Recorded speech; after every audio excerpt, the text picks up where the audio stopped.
Hello everyone, today we're going to learn how to spot paint a painted wall that has damaged paint either by peeling, aging, or even child's play graffiti. Did you know that painting dates all the way back to 11th century England as a work for hire for artisans? Check this out.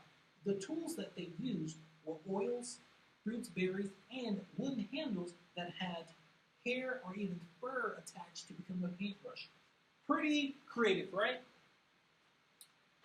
Before I begin, I would like to give credit to I gave my resources. Number one, How to Paint a Room by Sherwin Williams. Number two, 101 How to Paint the Perfect Wall by Martha Stewart. And number three, A Brief History of House Paint Color by the Protec Painters.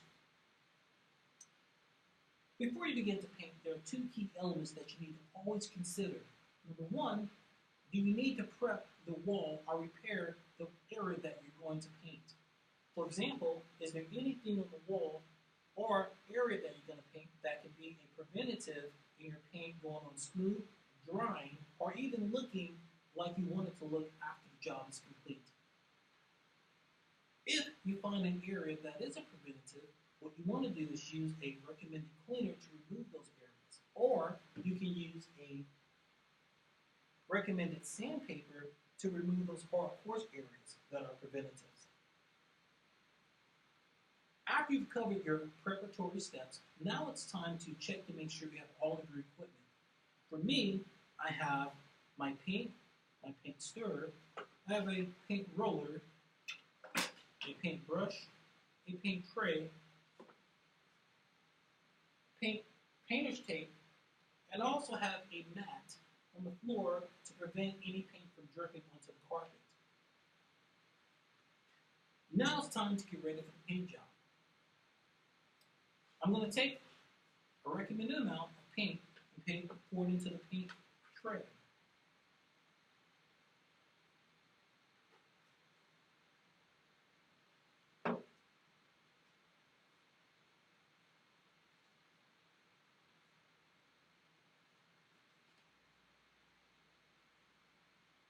Now, for detailed paint areas, you want to make sure you have a paintbrush and not a roller, as this is for more wider and more, I would say, in-depth painting.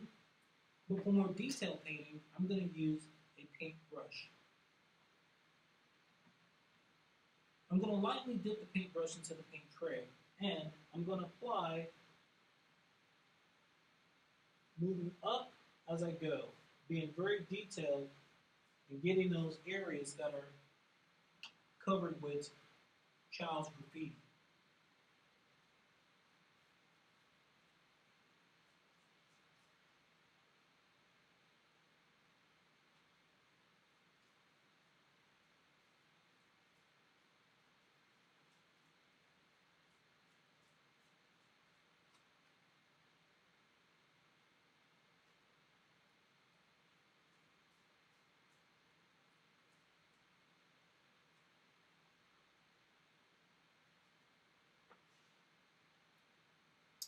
I'm going to apply a first coat, and I'm going to let this first coat dry for at least 1 to 2 hours.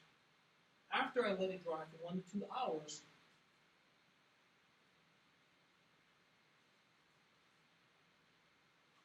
I'm going to check to make sure whether or not it's satisfactory. If the job is satisfactory, then I'm going to take my equipment and I'm going to make sure I clean up. I'm going to wash my paintbrushes in warm water. I'm going to put all necessary equipment in the areas that they need to be. And I'm going to clean up the work area to the best of my knowledge.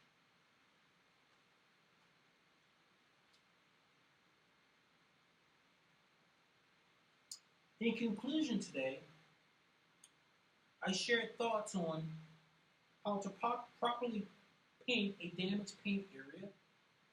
I shared thoughts on preparatory skills in painting and getting ready to paint a painted area. I shared safety tips on attempting to paint a wall, and I shared thoughts on cleaning up after the job is complete. I hope today that what I've prepared for you can be a preventative and help you prevent common mistakes that we all make when we either are painting for the first time, rushing, or just not really understanding how to get the job done correctly. For me, this is my first paid job, so I hope that I was able to help you be a little bit more prepared than I was when I first started. Thank you for your time.